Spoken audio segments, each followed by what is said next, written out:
AGN से मैं हूं आकाश न्याजी। मौसम गर्मा का आगाज होते ही नहरें जो है इनमें पानी का भी बहुतात जो है शुरू हो गई है।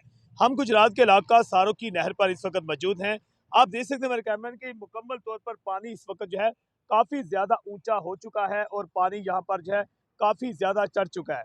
मगर अभी तक क्योंकि मौसम गर्मा मुकम्मल तौर पर शुरू नहीं हो सका, मगर जो ही मौसम गर्मा शुरू होता है खास तौर पर जून जुलाई अगस्त के महीनों में यहाँ पर जो है नहाने वालों की तादाद जो है इतनी ज्यादा बढ़ जाती है कि ये एक पिकनिक पॉइंट की सूरत इख्तियार कर जाता है। मगर अफसोसनाक अमर ये है कि यहाँ पर नहाते हुए अक्सर मौसम गर्मा के जो 4-5 महीने हैं, इस दौरान कई नौजवान जो है डूब कर अपनी जिंदगी की बाजी भी हार जाते हैं और बाज औकात तो खवातीन ने भी इसी पुल पर जो है यहाँ से छलांग लगाकर अपनी जिंदगी का खात्मा भी किया है।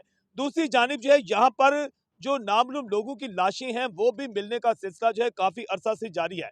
सारू की नहर जो है गुज़श्ता तकरीबन 10-15 साल से इस हवाला से भी मशहूर है कि यहाँ पर अक्सर लोग जो है नामालूम जो बोरीबंद लाशें हैं वो भी यहाँ से ही मिलती हैं और कुछ ऐसे ऐसे वाक़यात पेश आए कि जिनका अभी तक सुराग ना मिल सका है।